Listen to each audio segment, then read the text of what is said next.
guys, Jessica Henry here. Just wanted to say hi, good to see you. Thank you for joining me today. I wanted to just say happy Thanksgiving before we get going. So glad to see you out there.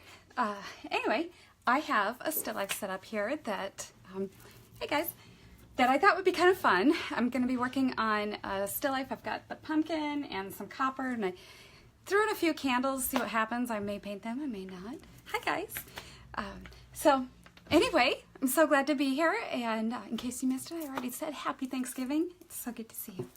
All right, so what I'm going to be working on today, I have my, this is an 11 by 14 canvas, and I put a tone over it that's kind of bluish because the still life that I'm going to be working on is really warm, and so it's a little, I wanted it to balance because it's sort of the complementary color. Oh, by the way, there's people working here in construction. They're doing different stuff in the house and so forth.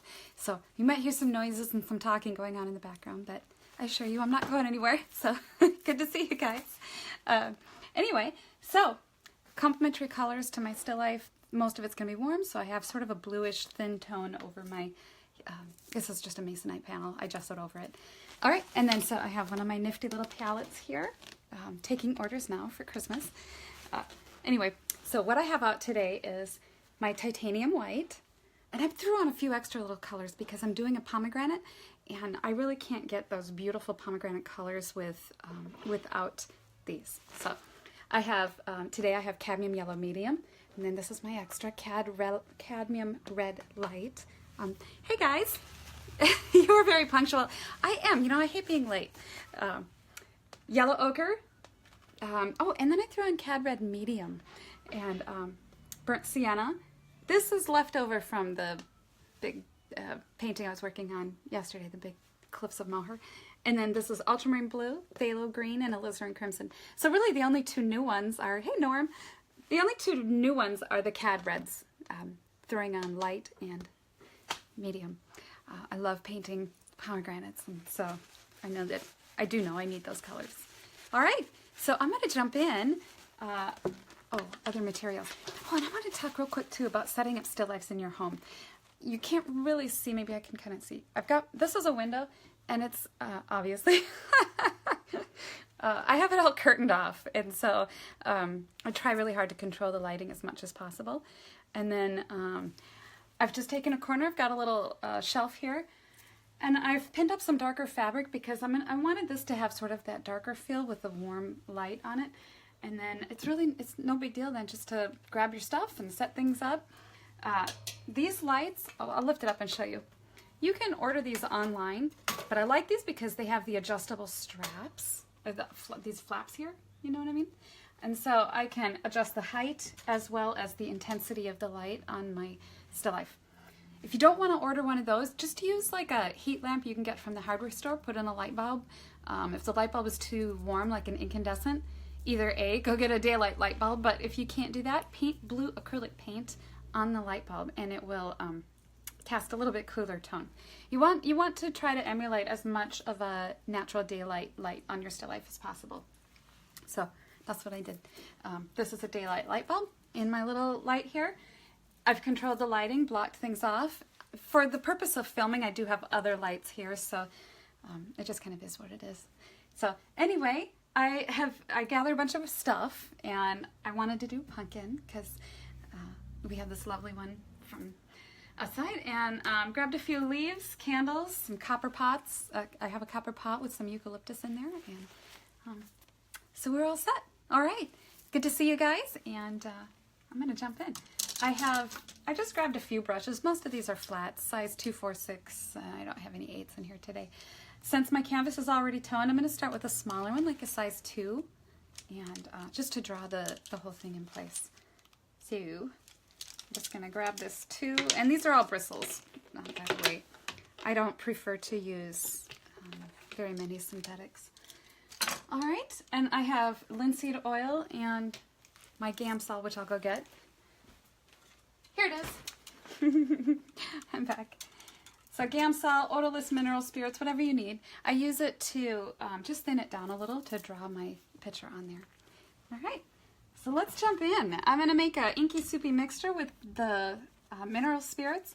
And I grab a little bit of burnt sienna and just kind of mix it in like that. I make this as it runs away from me. Sort of a mixture like that. Nothing too complicated. Yeah, I'm going to just figure out where all my little characters are going to live on here. And so that, I know you can't really see it from your angle, but this is the best I could do with the camera. So let's see if our pumpkin should take up, I always try to give it the breadth and the scale, basically, of if I give it this much space, I can put most of this pumpkin in shadow back in here.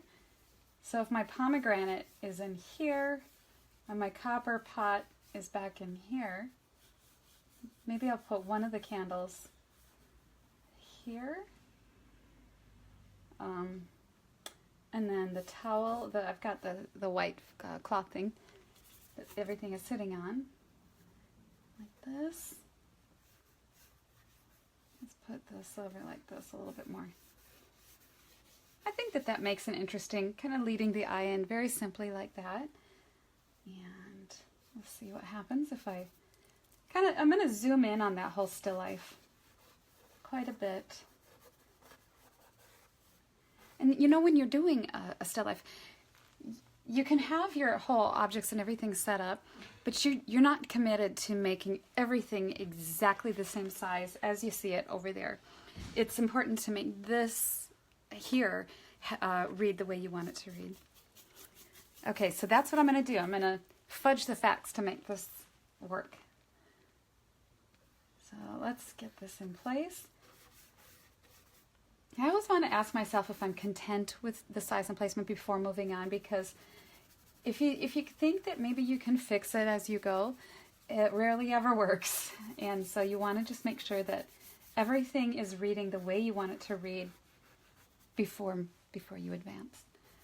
So I kind of, if you notice, I just made that pumpkin a little bit smaller, and because I wanted room for the stem, sort of directional. It has that compositional back that way. Oh yeah, Gina, it looks left-handed because it's Facebook Live reverses it. Sometimes I do paint left-handed just to confuse everybody. Just kidding. I actually do sometimes, but no, I am right-handed, but this is just reversing it. Okay, so like in the pumpkin where it sits there, so everything else has to relate to that.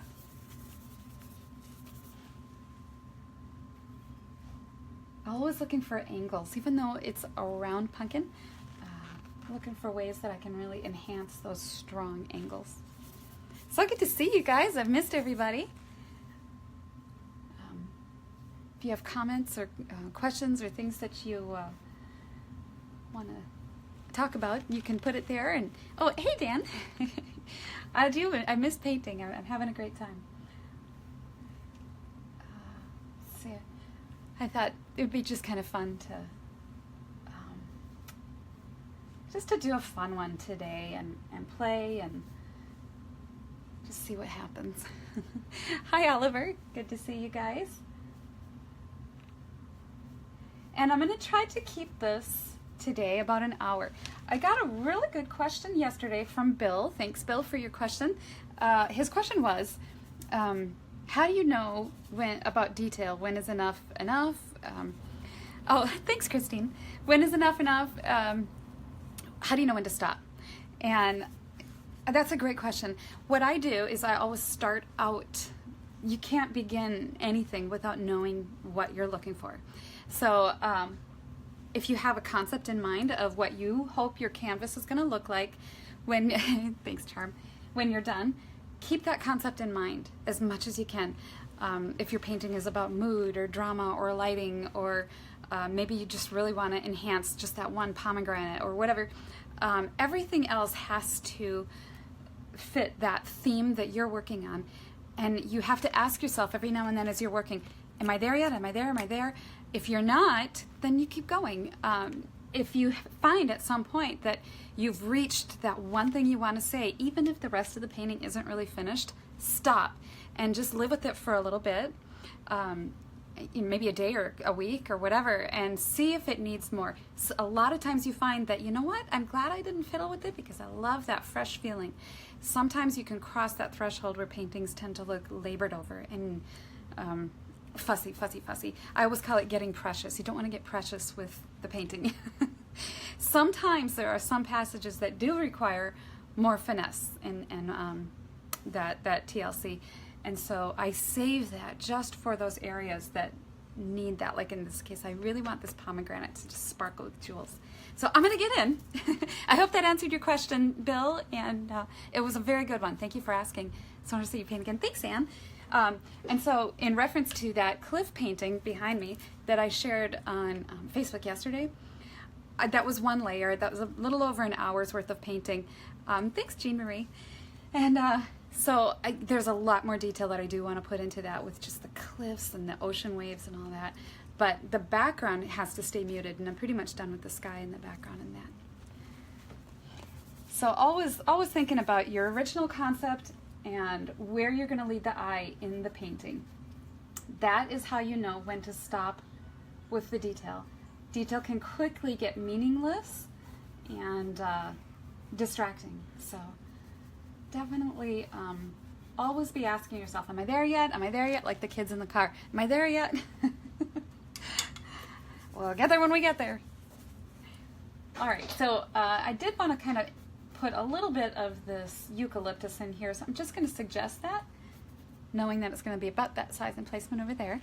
And then the handle. I don't think I'm going to put that other candle back in here because I think it's distracting. So please hold. I'm going to move that because it'll affect the lighting. Please hold. It'll if I kept it there or if I moved it somewhere else, the lighting would be a little bit different. So it is easy to overdo. Good to see you, Jean Marie. Yeah. Also, you know, like in portraits, you do a lot of portraits. It's where you want the eye to look. You don't need to have the ear in full detail or, you know, whatever. A lot of times we tend to get fussy.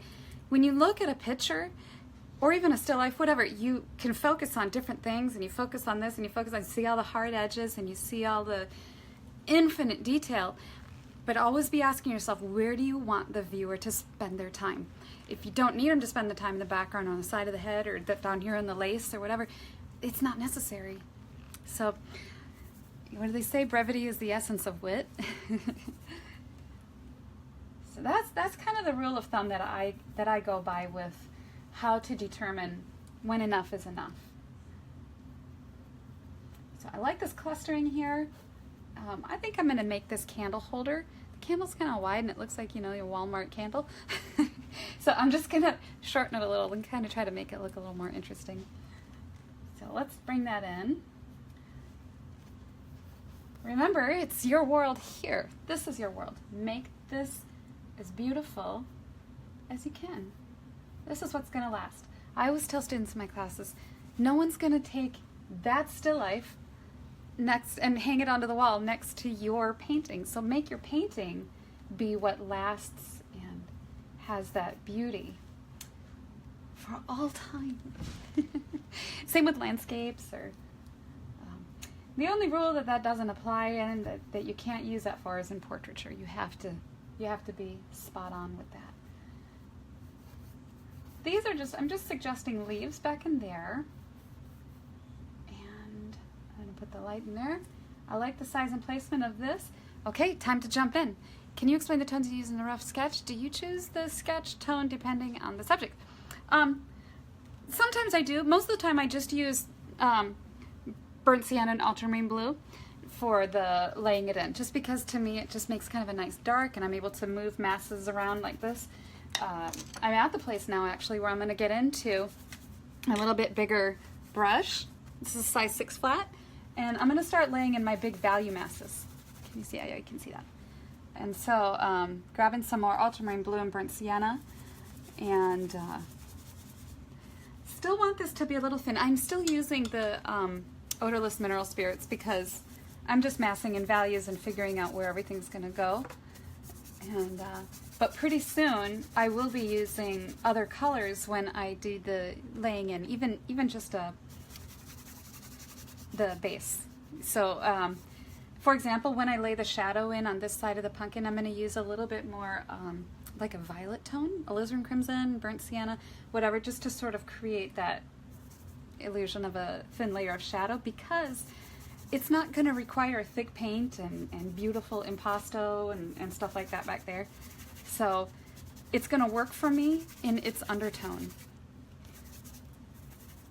So when I'm doing the tabletop here, I really want to use sort of a horizontal brush stroke across like this, so that it already starts getting that mental feeling of it being the surface of the table. And I do the same thing with landscapes too. This is the foreground. I always compare the still lifes and landscapes because I really struggled with plein air painting for a long time, because I had started out as a studio painter and doing you know, still lifes. You can control everything in your studio. You can control lighting and atmosphere, obviously, and I'm, you know, here barefoot and in the comfort of my studio and house and all that. Landscape painting, you're at the mercy of whatever nature throws at you. And so for me, to transition into landscape painting was a real challenge, and I decided to just embrace it, and I was gonna go for it. And what happened was I had this epiphany at one point where I just realized, hey, everything I learned in the studio about still life painting, you can incorporate into plein air and landscape. And so I started connecting it in my head. Wow, okay, so like the tabletop is like the foreground. The background is obviously the distance, hills, and you know, these are no different than trees or houses or objects. Light's going to move the same way in a still life as it does out in nature.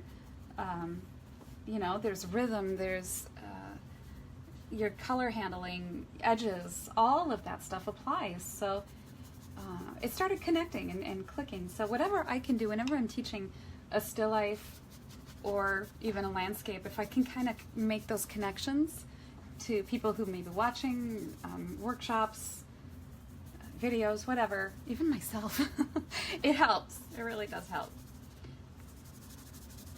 All right, so I kind of like, see what I've done here is there's a movement. I don't know if you can kind of see that. It's a little darker over here, and it moves to lighter over here because the direction of my light. I have the light coming in like this, and it's going to hit over here. Even though it's a little stronger over there than what I've painted it, I don't want it to be distracting, so I'm going to kind of rein it back in a little bit here, just to keep the focus in this area. Again, using horizontal brush strokes, even at this very beginning level. All of these things that I'm telling you about, this first layer here, are with an effort of trying to speed up the process a little bit. I never believe in sort of artificially rushing the process, because then I was always told speed will just make you throw your painting away faster. Thanks, Lily. Thank you. I'm glad you liked Still Life. I missed everybody too. Anyway, so yes, speed will make you throw your painting away faster. At the same time, one thing I've learned, especially with plein air, is you don't have a lot of time out there. You really don't. You know, you're maybe given about an hour where the light may stay the same. A couple of those situations in Ireland, I literally had 15 minutes, and the rains came, and that was that. So you don't have much time, and there's things you can do to help with your time efficiency. And so that's what I've worked on, sort of streamlining. Okay, so what I'm going to do now, in light of all that, to help speed up this process, is I'm going to start toning the canvas with color. And so I'm going to do the shadow of the pumpkin right now. And I'm going to use burnt sienna, keeping it really thin. A little, oops, that's too much, Gamsol. Oh, I have my napkin right here too, paper towel. Isn't that smart? You can just got it right here. So, right there, easy. Easy. I had a friend say, oh, I like your palettes, but I have to hold my paper towels, so I can't get one. And I said, well, just do this. You don't need to have your hands free. Just got this. All right, so burnt sienna. I'm going to grab some Alizarin Crimson because I want it to stay kind of purpley. The complement of orange is blue, and so I don't want to paint the shadow like an obvious blue, but if you can neutralize something by painting, neutralize, bring it into shadow by using its complement more in the shadow tones. So I'm going to push the blue into a little bit more violet, and then add a little bit of the burnt sienna to still make it look like a pumpkin shadow. So that's where I'm going here. I hope you can see what I'm doing. Just keeping it really loose. I don't want to draw the eye to the back side of this pumpkin, so I'm not going to. Sure, I can look over there and concentrate on that edge and see how sharp it is, but again, talking about edges, keeping it really loose. That's not where the eye is supposed to travel, so let's keep that nice and subdued back there. And then I've got the shadow sort of cascading off the top of the pumpkin back that way, coming around over here. You know I'm anxious to paint that beautiful orangey glow. Can't wait.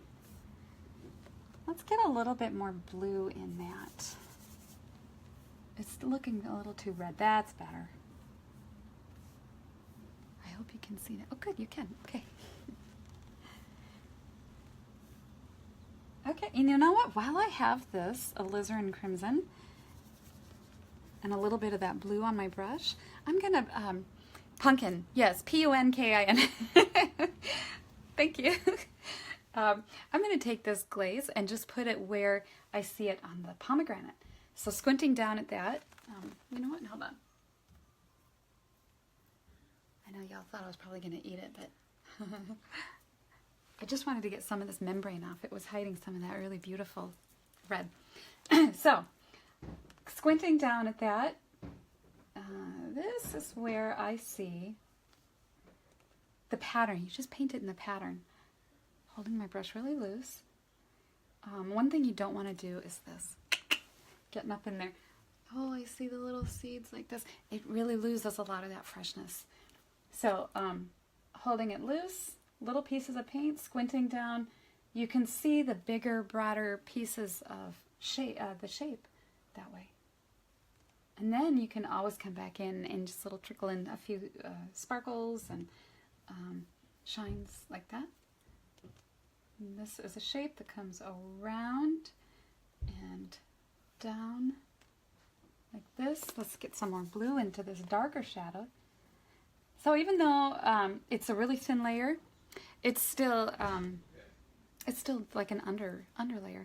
But that's how I paint water and grapes and everything. The first layer is really, really thin, and then you just glaze over the top of that. For water, you know, you just trickle on sparkles right over the top of that undercoat. So, getting in a few more of these shadows, and then over here, let's grab some more alizarin. And this whole big chunk here, oh, I was watching a video on Facebook, scrolling through. It's like a vortex. I get in there and start watching things. And it was on cutting open pomegranates. And I thought, well, hey, for Thanksgiving, I'll share what I learned. And it really does work. I just was thrilled. You take a knife and you make a cut, an incision, all around the top part of the little stem. And you just incise like about 1.5 inches all the way around. So it's like a circle. So it's like this. You cut that off and the lid just pops off. And then you take the knife and you cut down on the sides, on the membrane walls, and it just pops apart like that. Super easy. I've been eating pomegranates for years. Didn't know that. Anyway, so I was really excited to learn that. Sometimes I love them, but there's so much work. So I'm kind of happy to know something like that. Cleaning my brush off because I think I'm done laying that first coat down of the pomegranate. Hope you can see it. After this video, I will share a close-up of the painting so you can see it, like a picture on Facebook so you can see it. Okay, so that coat's done. I'm still working from the values. Obviously, as you saw, I worked from the background, foreground, laying in the darks, and kind of working towards pulling out that, still the darker tones, if that makes sense. I do the 3 value tones in the beginning.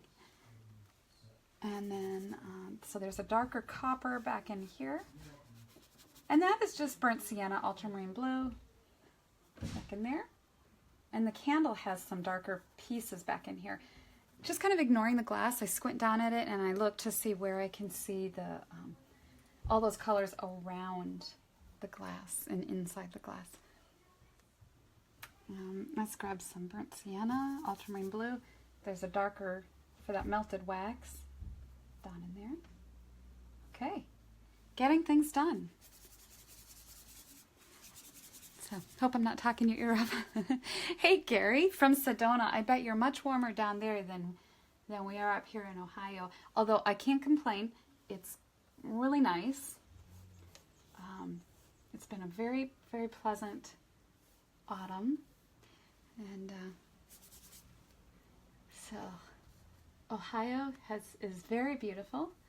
And I live very close to where you can start driving south and see the Amish country, and all the colors are just stunning.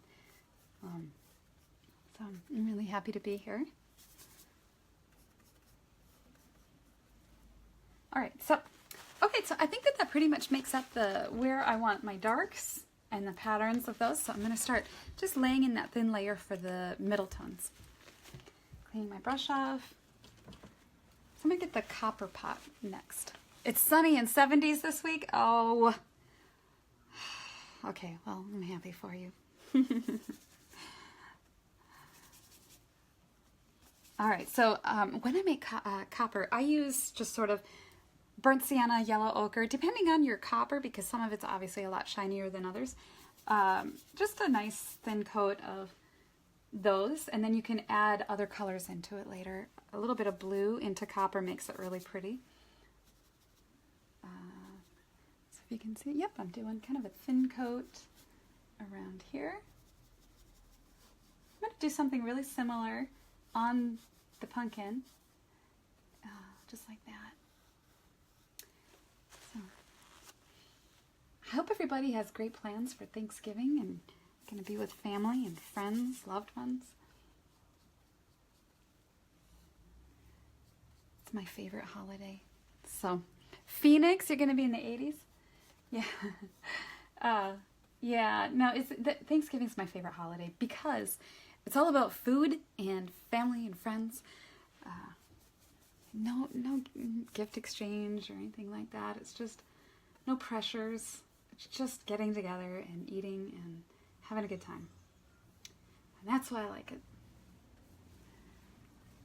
What I'm doing here is I'm just refining some of these shapes that got a little bit lost in translation.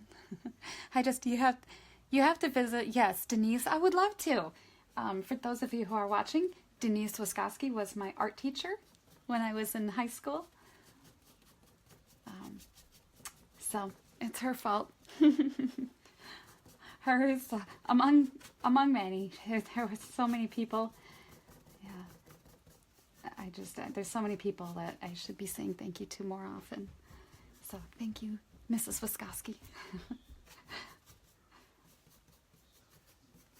All right, so I just cleaned that up a little bit. Okay, so happy with that. What's going on down here? All right. All right, so I'm gonna put a thin layer over that. Finally subscribed. The shadows, thin highlights thicker. Yes, yep. So that's what I'm doing. Doing a very thin layer of just the undercoating. I will go back over, and just because this is my undercoating doesn't mean that I'm committed to it and I can't change it. I always can, but I try to just, right out from the gate, keep it almost like as finished as I can. All right, so let's get a layer over that pumpkin, and I'm gonna take some yellow ochre, and let's grab some of that cad red light because I think it's gonna be fun. Hi, Michelle. Cad red light. Oh, let's grab some cad red medium. Part of this is yesterday's paint, so it's like for being my best student. Okay. Going to do a thin layer over this pumpkin. grab a little more cad. Oh, that's pretty. It's starting to feel like orange. No longer teachers. Oh, okay. All right, so here we go.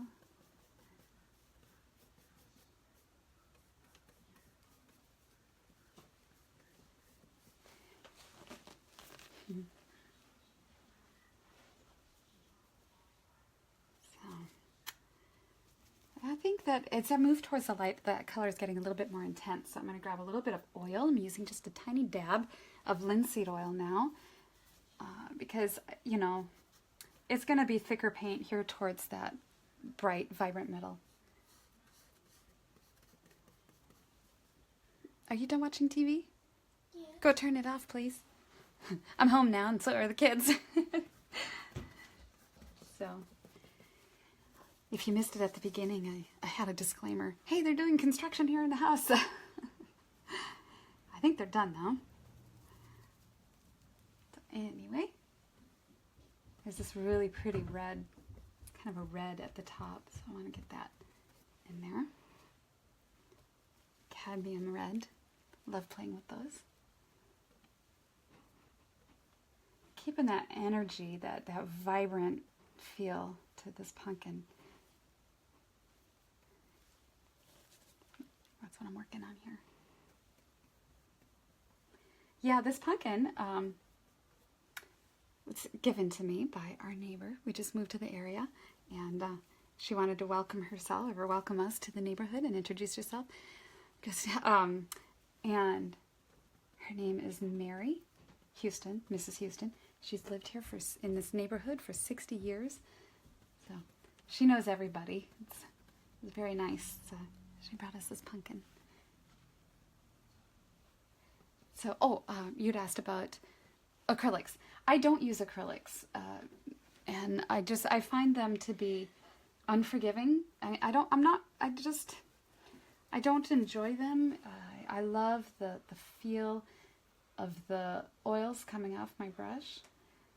I know that some people do switch to acrylics for the fumes or whatever.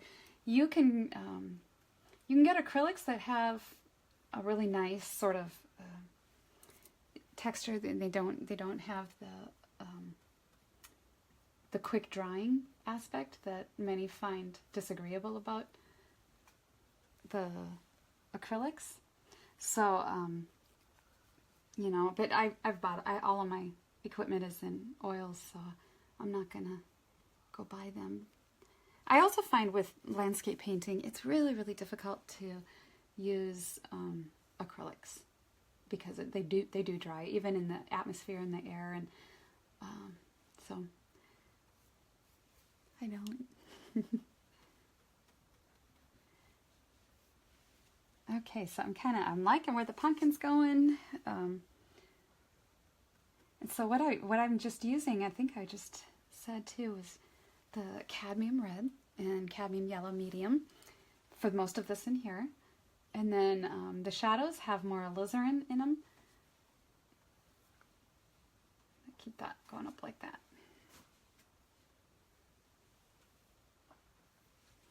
Okay, so now I'm going to just put in a little bit of highlight on that pumpkin and kind of just leave it. I may go back and fiddle around with it some more. Just taking some white. Let's just see. I'll just do a little bit of a right here. I like that. It kind of looks like a pumpkin shine. You know what I'm going to do with this pumpkin when I'm done? Every Thanksgiving, I make a pumpkin chocolate swirl bundt cake, and it's so good. I use Ghirardelli chocolate, but I don't just use the canned pumpkin. I use real pumpkin. So I'm going to chop this up and boil it down and make a really good pumpkin cake. My tradition. It has this ganache drizzle over the top with toasted hazelnuts. So that's my tradition. So thank you, Mary, for the pumpkin. And that'll be fun. So here we are. I think that looks okay. Happy little pumpkin. So nice to see you guys out there. I miss going live, so even though I've been doing some videos, you know, and just sharing them on Facebook, it's fun to go live and get your comments and feedback. And some more paper towels here. All right, shall we jump into that pomegranate? Let's do it. Yeah, I'm ready to go in. I think I'm going to get a little bit smaller brush than this one. Let's do this. This is a size 4. At one time it was a flat, now it's a filbert, so whatever. Okay, there's some skin on the side of the pomegranate. I'm going to grab some Cad Red Light and a little Cad Red Medium. And maybe some, we'll get the shadow. So I'm going to put some of this paint over here. And guys, take some of that alizarin and paint it into what is going to be the shadow of the pomegranate skin. Maybe some burnt sienna, little ultramarine blue. So I don't just make a huge pile, I make little smaller piles too. Like fresh pumpkin, the easiest way to cook it. Yeah, it is. It's like, you know, with the pumpkin you can, it's so easy, it's like mashed potatoes, you know. So canned pumpkin is just different. Okay, so getting in a little bit darker shadow here. Oh, and I am laying down thicker paint too. So,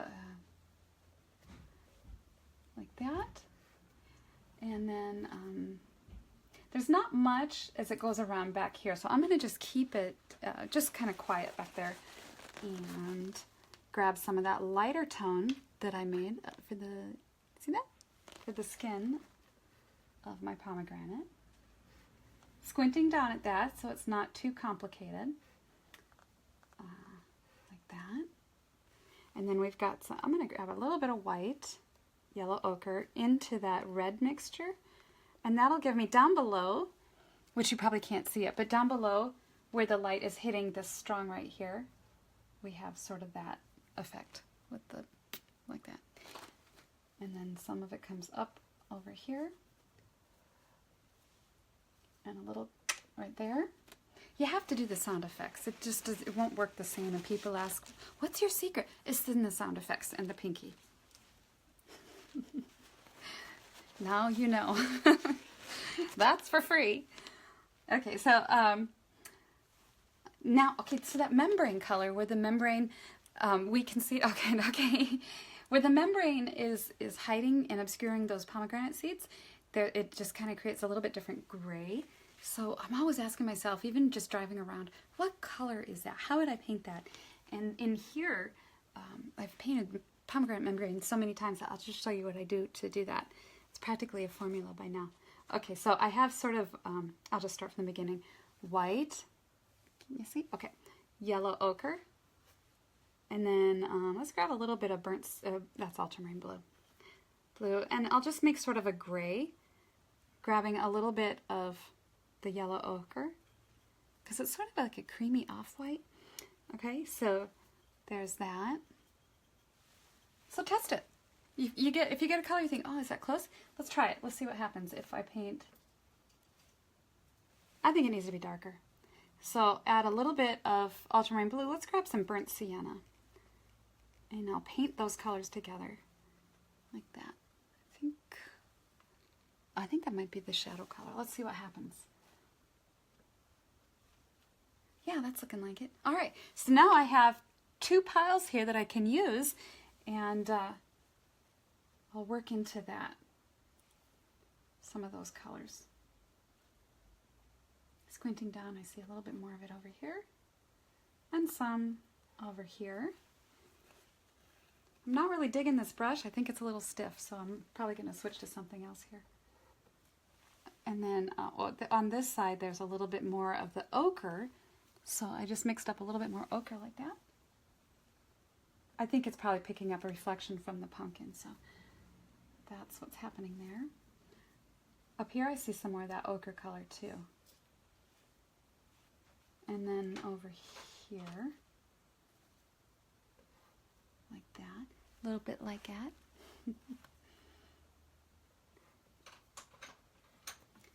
Okay.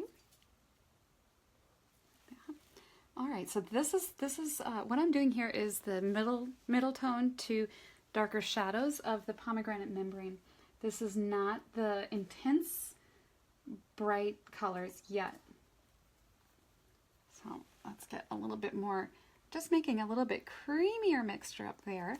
Oops, dropping the brush. Hey Irene, good to see you. Like that. And we got this thing. What is that thing that goes down the middle of the pomegranate? It's like, no, it's kind of the thing in the middle of an orange too. I'm not really sure what that is. It holds it all together. So we're coming this way, and then a little bit more over here. And I just love painting pomegranates. Got a shout out here to Daniel Hillriedel. Thank you so much for my pomegranates. I told him it was a tradition that on my birthday I always get pomegranates. I don't know why, I just have. And so he brought over this bag with 5 huge, beautiful red pomegranates. So thank you.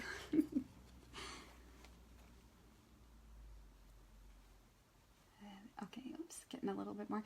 And when you're painting these membranes here, they don't have to be perfect because I will go back over them. Remember, because this red is just a thin layer. So I haven't even really painted the pomegranate seeds yet. So getting this membrane in place, you know, relatively all right. Then I'll come back through and get those seeds in. So this is a lighter tone. I'm sorry, I missed showing that. I used cad yellow with a little bit of white. Oh, thanks, Daniel. So I'm just laying down a really clean, simple passage for that thing. We still don't know what it's called, but that thing in the middle.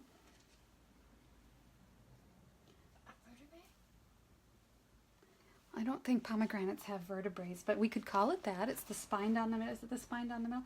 It's my daughter Naomi. She's here watching. Pretty sure it's not a vertebrae, but I like it. Okay, so membrane's done. They taste good and they make wonderful props. They really do.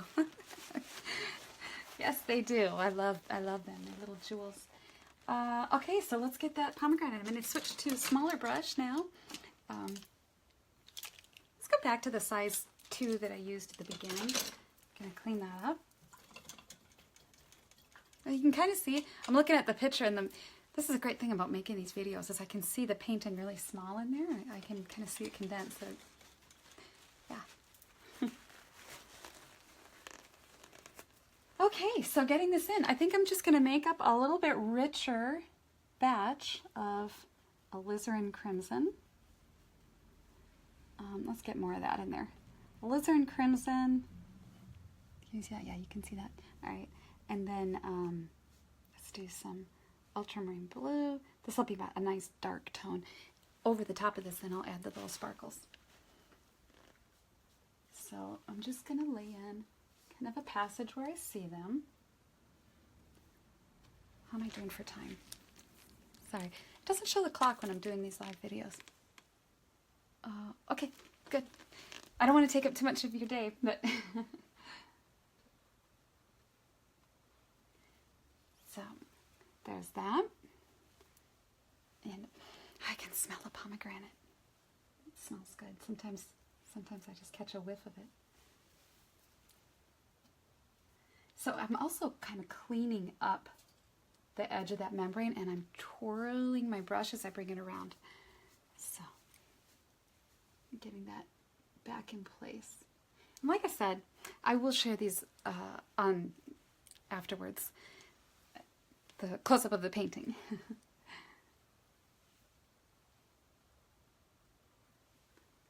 So there's that. Okay, I like that. And then this passage here is in a little bit brighter light, so I'm going to use less of the Ultramarine Blue and more probably just plain alizarin. Just get that right in there. Pieces of paint, little pieces of paint. That's all. That's really all there is to painting. It's just you lay it down, you scoop it up. Can you see that on there? And lay it down. Sounds like you're saying a lizard and a crimson. A lizard and a crimson. There you go. Nice thick jewels. Especially with the painting pomegranates. Having it look like little garnet jewels. I'm sure that's how it got its name. Okay, that looks good. And then more down here. Well, I noticed too here as the light is moving across this piece of pomegranate right in there, it lightens, so I'm going to do that. Grabbing a little bit of alizarin. Let's go, I'm sorry, that's yellow ochre. Grab a little bit of cad red light into my alizarin crimson mixture.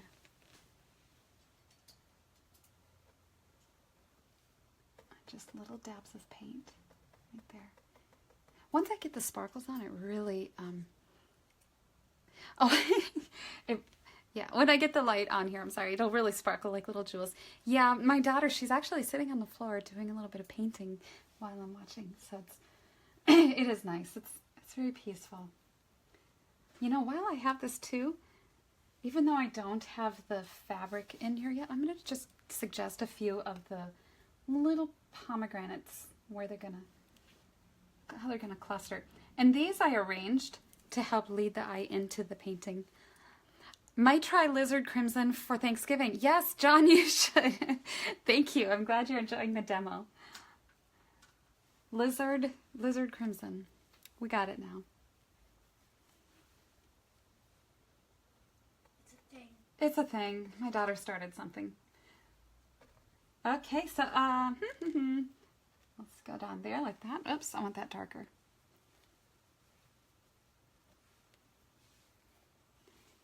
Oh, let's go darker right down there. All right, having fun.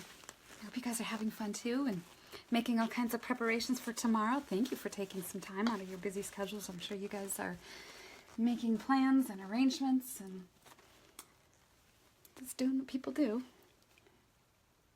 Taking a little bit of that membrane color, and I want just a thin around the edge right here. You know, when you cut the pomegranate, to make a nice crisp chiseled edge, I lay my brush flat like this, turn it over. You can see some of that lizard crimson mixing with it, but that's okay. I don't mind that because it kind of is there anyway. So this way, scoop. Okay. So laying my pinky on a dry part of the canvas, I can just then, like that. And it doesn't, because the paint is getting thicker underneath, you don't want to keep doing brush, because it'll start to intermingle and you'll get muddy color. So go back and get more, scoop, up this way where I cut it, and down in the shadow. Let's get some of that flat, flat, turn, scoop. Let's get some in here. Little flicks.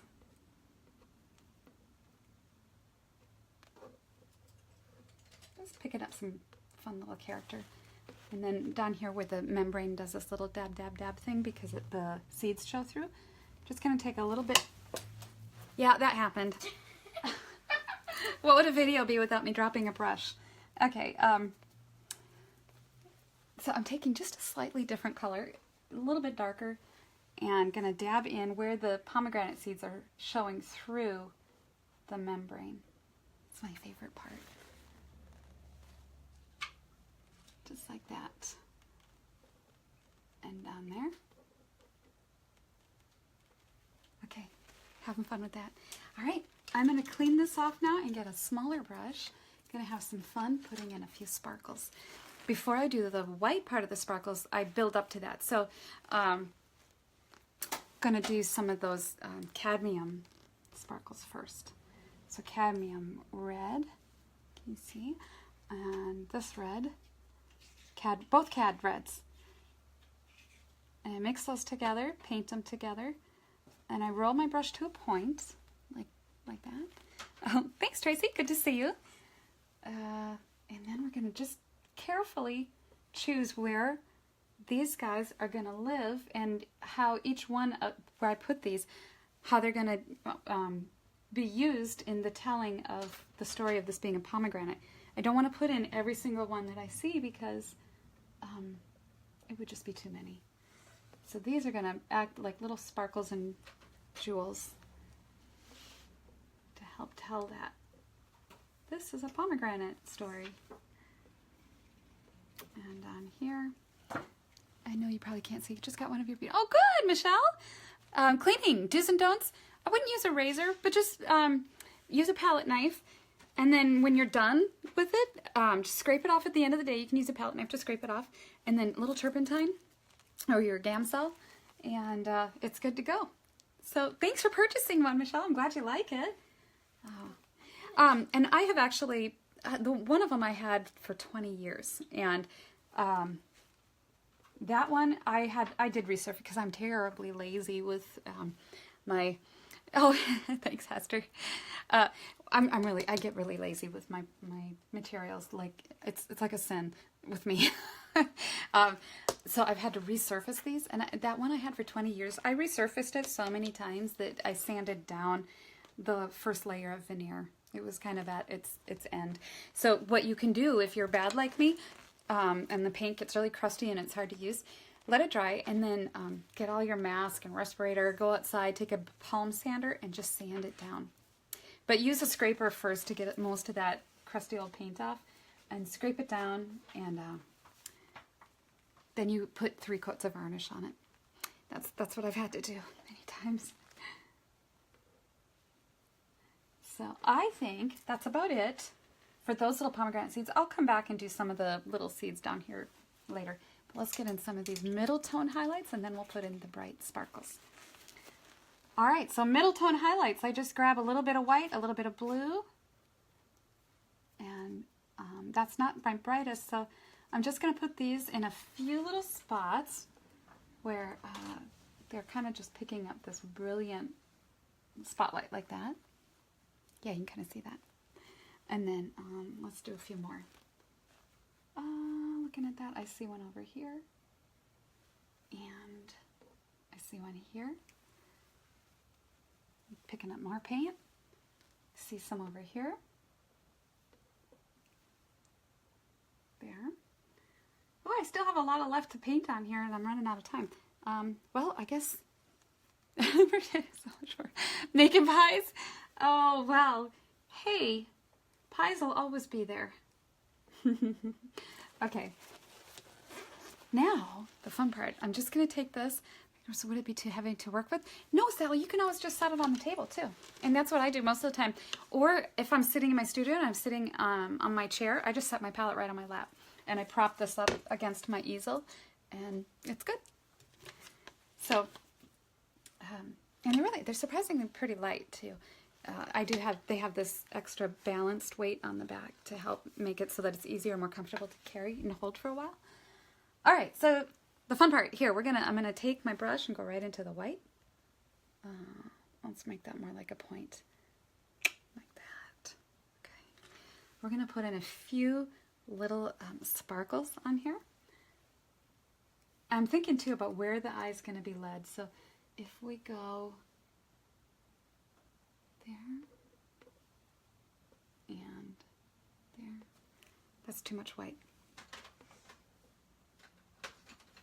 These are just going to help define some of those little seeds and jewels. Just a little. Right in there. Like that. So pretty. And a few little over here. Let's get some on this side.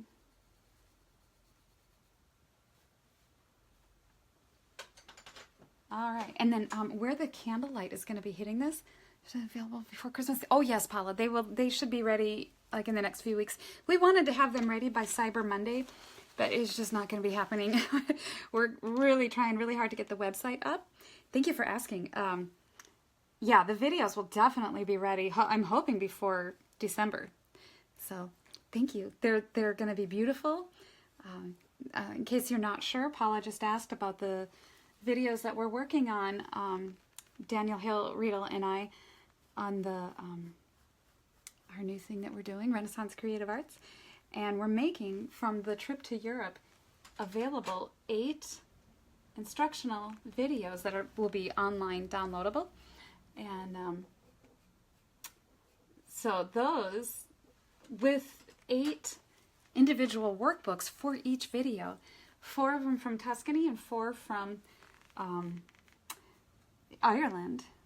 And so they'll have the workbook and the video, and you get all 8 of them. We're still working out the pricing because we're not 100% on that. We're meeting with different people at this time, and we'll get that figured out, but it'll be good. Much cheaper than traveling to Europe. Hope you show this again later. Tracy, these videos stay up. And so if you wanted to, and if you miss it, you can go to my Facebook page, and the video's just there. You can also click on About or Videos and see more about how to see all these videos. So Daniel is saying we're working on the video. It's super close. We should be launching it in the next day or so. And it's not going to be totally completely ready, but it'll have a lot on it, and it'll be good. It'll be great. You'll see a lot, and you'll get the idea for what we're doing. It's very exciting. So, more on that. Okay, so I'm picking up some of the candlelight in here. And I decided in the course of here while I've been painting that, you know what, I'm just going to work till this painting is done, and if it takes more than an hour, it takes more than an hour. But, you know, you can tune in, tune out, you can fast forward, whatever. So we're all good. Oh, in a little bit. Thanks, honey. Okay, so I'm kind of content with the pomegranate. I'll probably come back and fiddle around with it. I know someone who'd love it for Christmas. I think I have a few ideas. You guys are awesome, too. It was nice to have you in the workshop last year. All right, now I'm going to move around past the pomegranate and get some of this fabric in. So I want to grab, let's get a bigger brush and get some of that white in.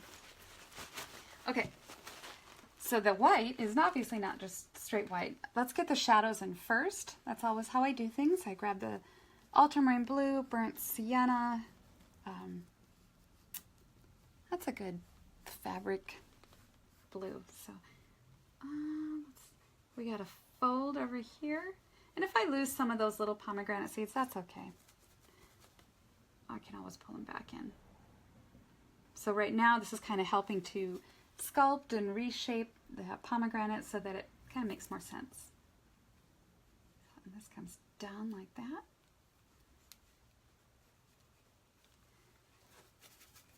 Being careful not to mix the too much of that red with the fabric color.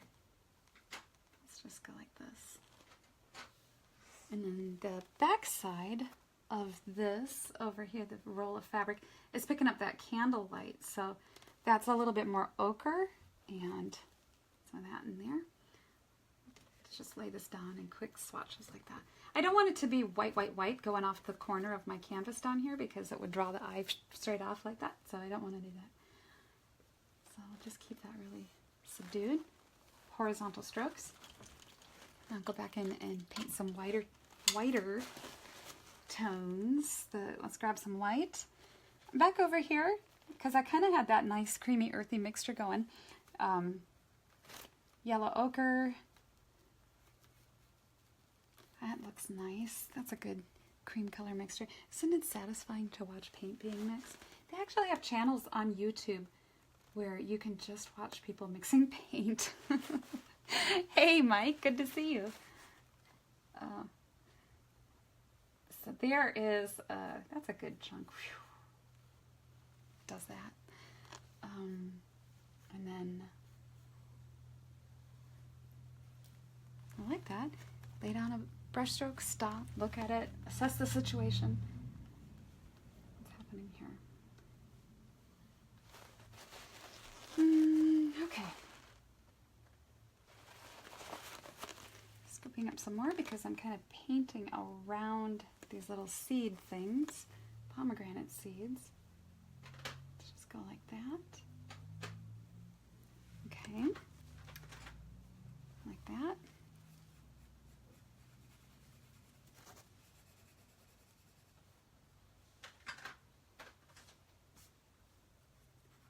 So just keeping it very quiet and muted.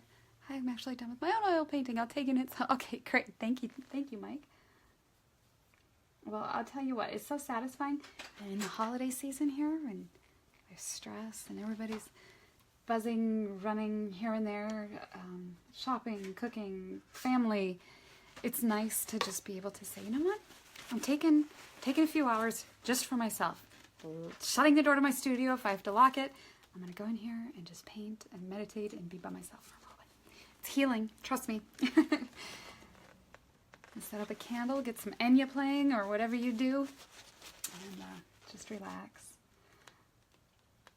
It's nice to get away. Just the feel of the paint coming off the end of the brush. It's healing. Trust me. All right, so I'm liking some of that. I see some of this fabric back in here. Let's, where'd it go? Let's get some back in here. That looks fine, good enough. And then mixing up a little bit more just blue. I don't want this painting to get overwhelmingly warm tones, so I want to just keep it, where I can incorporate cooler tones, I will, because I think that it helps to balance it. Like I had mentioned at the very beginning, I toned the canvas with blue, mostly blue. All right, so let's get that in there like that. Using those horizontal strokes. Are you laying, you were laying up sleeve? Yep, about a blade, we'll crack every time. Laying paint, I'm doing, no, it doesn't crack. And then how long will it dry like this? It does take a while. Thank you, Anne. It does take a while, and I do the fat over lean just simply because I tone the canvas in a thin layer first, and then go back through with the thicker paint and I just lay it on like that. The only time I've ever had a painting crack is when I have elicited my own abuse on it, such as like transporting it or leaning against a wall and I dent it with another painting. Kind of dumb mistakes, but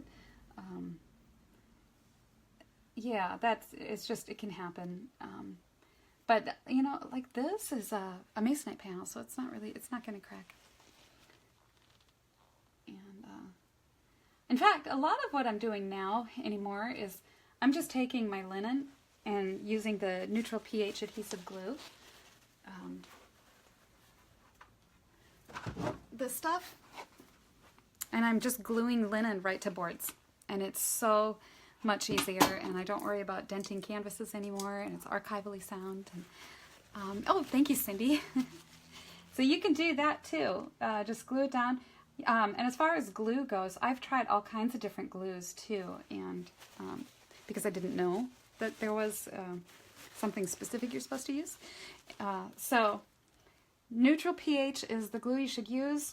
You don't want to use Elmer's or woodworking glue or you know, whatever else, everything else I've tried, because it just sort of bubbles and it lifts up on the edges, and I don't know, maybe I wasn't doing it right, but I would rather just stick with what I know conservators have said is archivally sound. That's a big word. Conservators? No, the other one. Archivally? Yes. Oh. It's probably not even a real word. If you're just joining me, that's my daughter. She's talking to me every now and then. Naomi.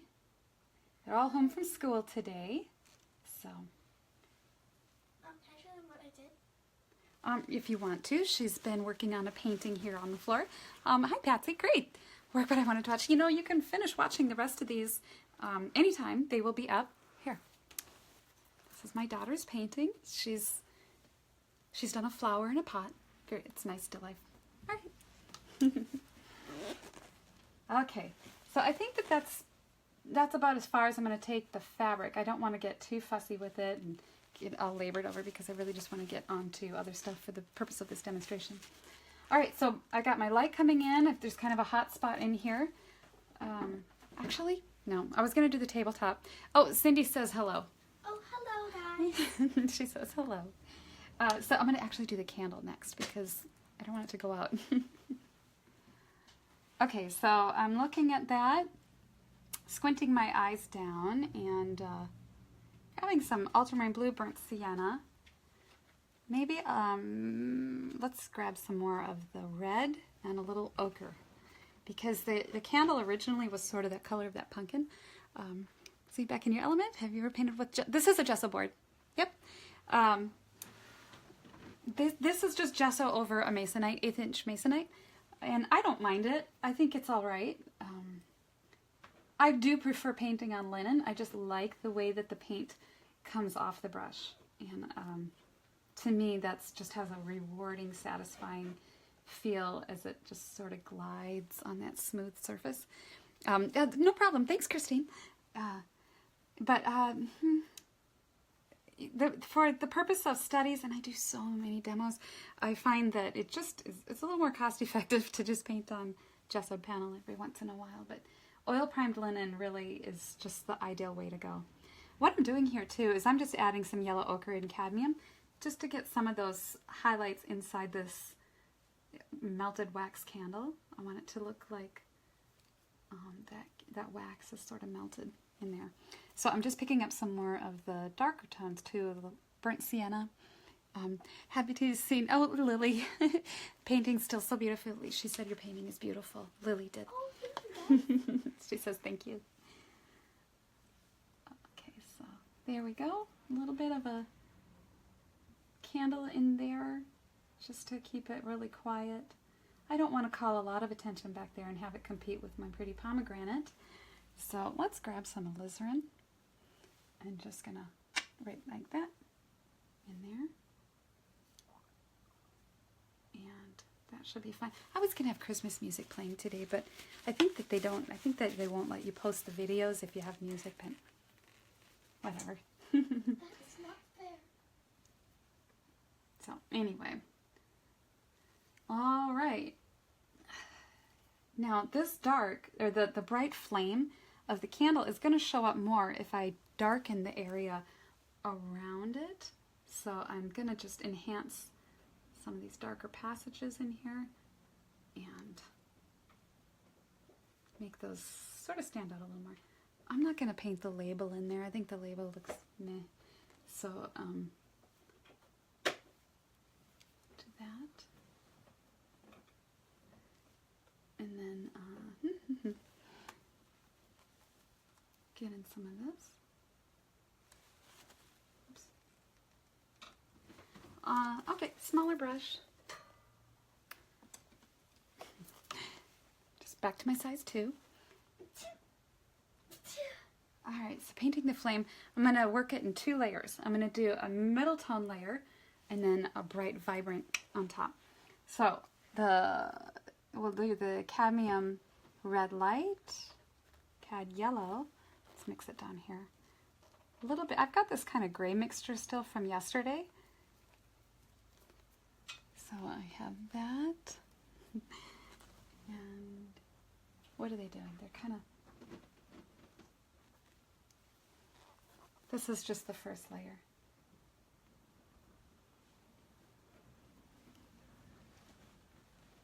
And so I just sort of flick it in the way that I feel that the flame would go through there.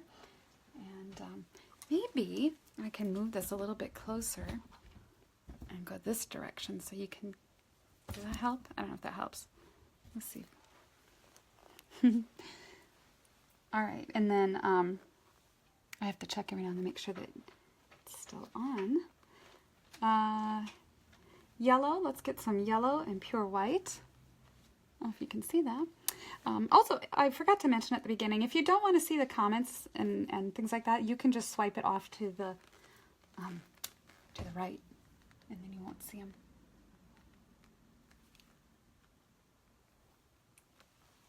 Okay. And let's get a little bit more of the vibrant yellow with a little bit of white in there.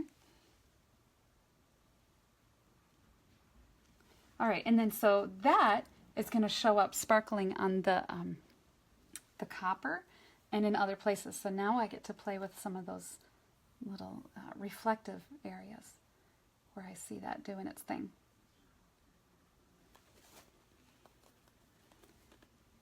So let's clean this up in here.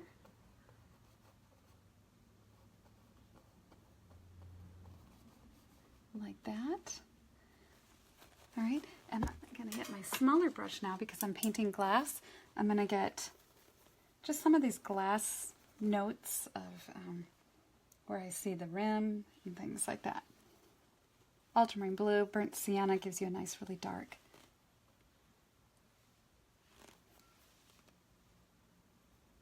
Like that. Okay, and then put in some middle tones for the glass. Nice reflective. Oh, thank you. Locking my finger on the edge of the canvas, this will give me a little bit more stability. And you can use a maul stick with these palettes. You can just hold it here and lean it up as needed. Oh, I would imagine you can hear that now.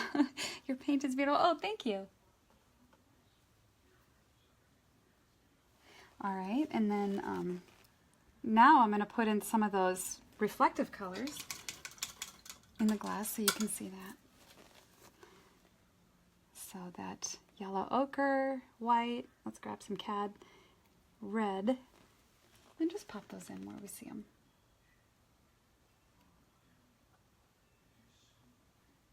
Okay, so, and then a little bit over here. And over here. So now I'm going to just take some of this just pure cad yellow, or I'm sorry, cad red, and just pop it in where I see it reflecting and doing a little dance number down in there. I hope you can see all that. Okay, so getting into the pot, the copper pot, let's work our way towards the back. And then up the side of this copper here, cad yellow light, cad red, alizarin, or what is that? That's yellow ochre. I'm losing my mind. I have a question about the use of Gamsol you use for your paintings. How does it help the overall painting of the composition? Gamsol? Well, Gamsol is a medium that I use to help with cleaning my brush and also applying the base of like the drawing and where I put it in. It doesn't help with the composition, but I do use it to help in moving the paint around a little bit more. And cleaning the brush in between strokes and so forth. Okay, so this is my copper pot, and I'm going to add a little bit of gray into this because I just love the use of gray in copper and greens. So I actually have some greens mixed up from yesterday. Just going to take a little bit of that and right on the side over here as it comes down. And then up in here. All right. Back to my number 2. I get to have some fun here with this copper. Just going to take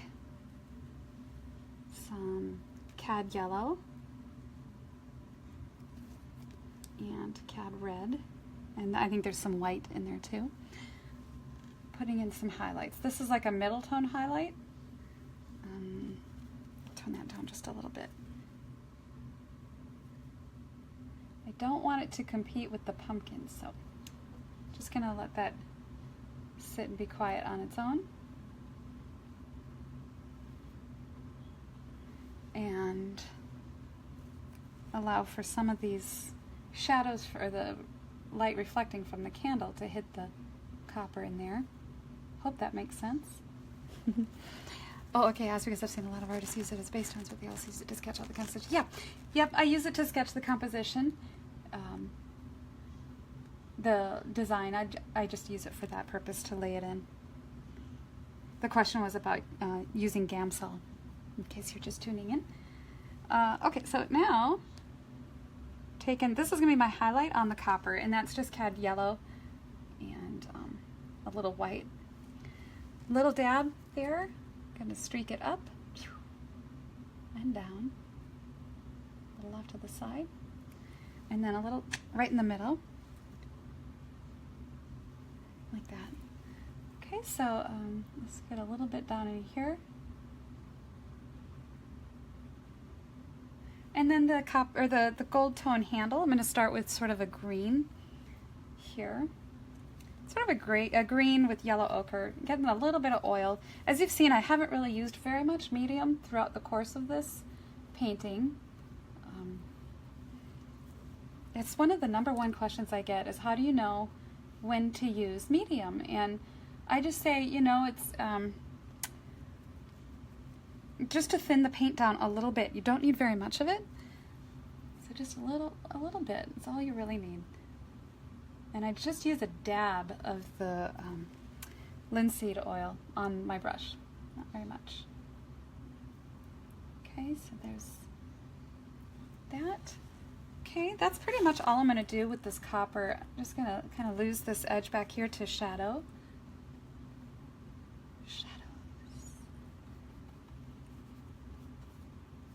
All right, and I'm gonna move. I guess I'll just. Does it help with straight lines? Does Gamsol help with straight lines? Or locking my edge on the. I lock my pinky on the edge of the canvas, and sorry, I'm using paper towels now as a demo, and you can just draw it straight down that way. So that helps with straight lines. I hope that that's answering your question. So. All right, so now the eucalyptus, and I'm squinting down at that mass of the eucalyptus, and I see it's kind of darker in the middle here. So, sorry, my canvas is wibbly wobbly. I don't know why it's wobbling so much. And just looking at where the shape of that is in there, that darker mass, grabbing a little more ultramarine blue and burnt sienna. I just want this to be a little darker back in here. It'll offset things a little better. Although I think it's providing a handsome glare on there for you. Sorry about that. Okay. All right, now these things, what are the eucalyptus? I'm gonna take my thin brush and just drawing them where I want them to go. Nice and loose, nothing super committed. In fact, I think I'm going to let some of that canvas that's blue that is showing through there, I'm just going to let it perform its function and just sort of peek through. Now I'm going to take my size 2 here, like this, and I'm going to grab some of these eucalyptus colors after I drop my brush, and then start painting in sort of the pattern and shape, just the middle tone. I pretty much always just work from the middle tone, and then I add the highlights on. So you can see it's just a simple matter of, you can see that, just laying little pieces down. And there's this really pretty green that I'm using here that's just sort of like this. And let's get some more blue in there. This is the blue that I had yesterday with my ocean waves, and that was just Pthalo Green, Ultramarine Blue, and white. Let's put some of that over here too.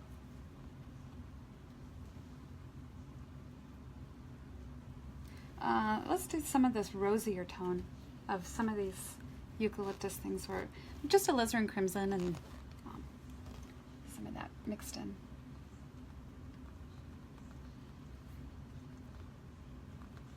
Okay, so that's fine for working in the shadows back in there.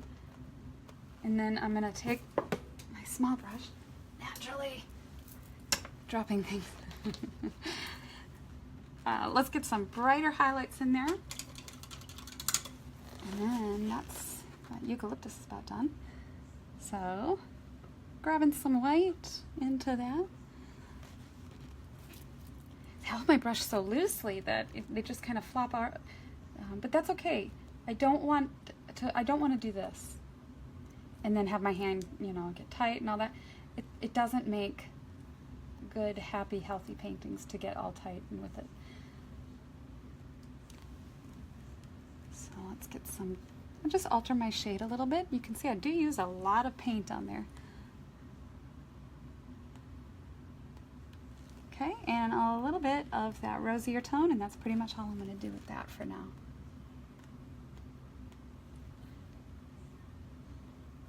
Just alter those strokes a little bit. And keep that a little quieter back in there. That would make it look like fall stuff going on. Okay, now just the foreground. I'm sorry. I'm going to just back this up a little bit, and I'll do the foreground and start wrapping this up. I am going to use a little bit cleaner brush. That one's getting a tad loaded with paint, so moving those out of the way. All right, so this is the hot spot on the table. So this is a size 6, flat, little linseed oil. And I want this to really get some spotlight going in there. Grabbing the Cad Yellow, Alizarin Crimson, a little white. It's too orange. Let's cool it down a little bit. I like that better. Okay, so this is going to go on both sides over here. A little bit that way.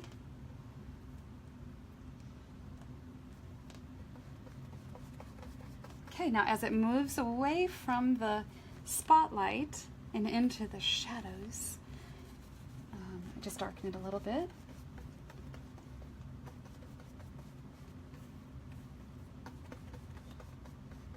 I'm losing that.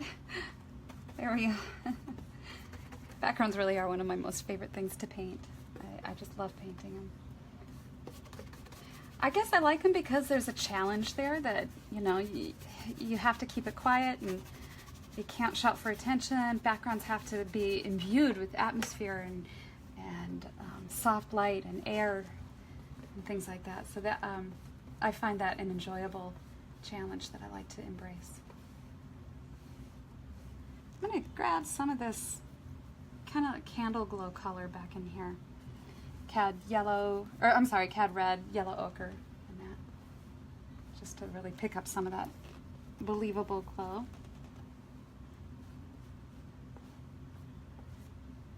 Make it look really like it's flickering and casting light.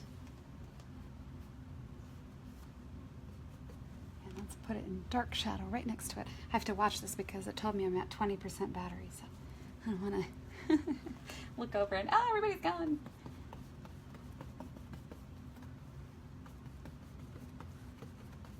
Okay, and I know that somebody had left a comment that they are looking forward to seeing me finish the pumpkin.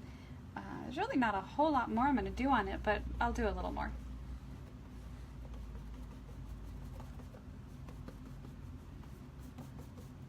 Okay. I'm going to just leave that up there because I think that's fine and it's really not too distracting. Just going to lay down a little bit more of this that got lost.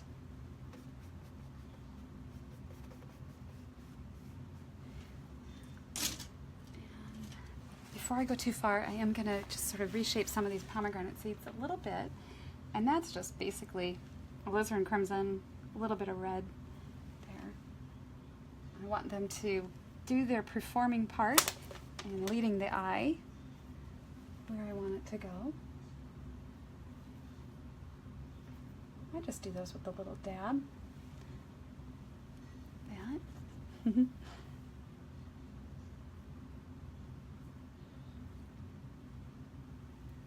Put a couple back there and pop in a little bit of this red glow. And then each one of those little seeds has sort of that core center. So we want to see that. It's so pretty, isn't it?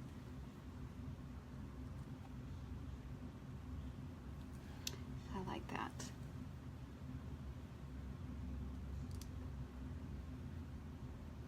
Okay. This one back here needs a little more like that. All right.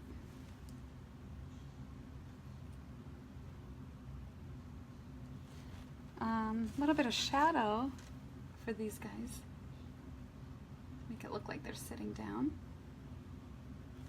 And then some highlights. Those are done. A little bit of white. Gives me that effect.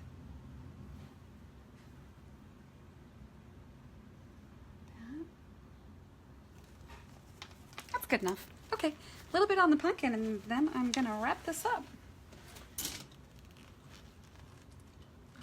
Let's use this brush. Okay, so just gonna go right into this sort of this middle tone color that I think seemed to work well with the shadow up in here. Yellow ochre, alizarin crimson.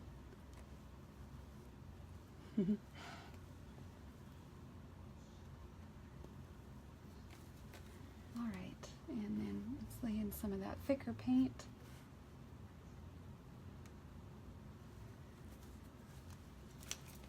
Dropping my brush all over. Sorry.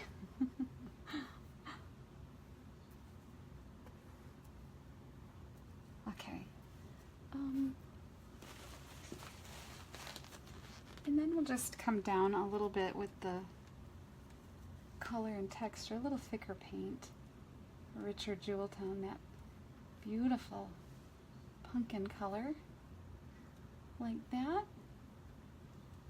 Oh yeah, that's definitely pumpkin spice all over. Let's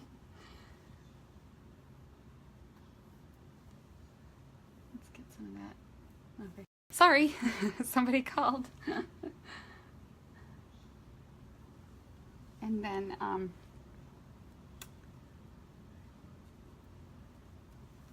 just right out, let's get a little bit more of that intense glow. And I think that that just about does it.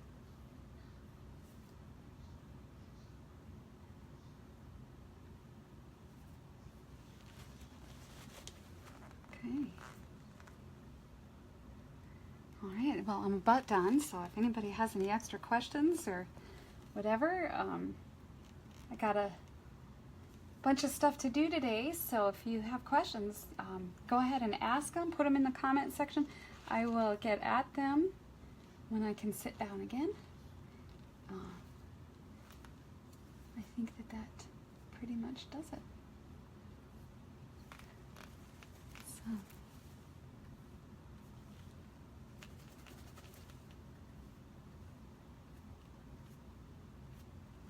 Let's get this a little bit of reflected light back here.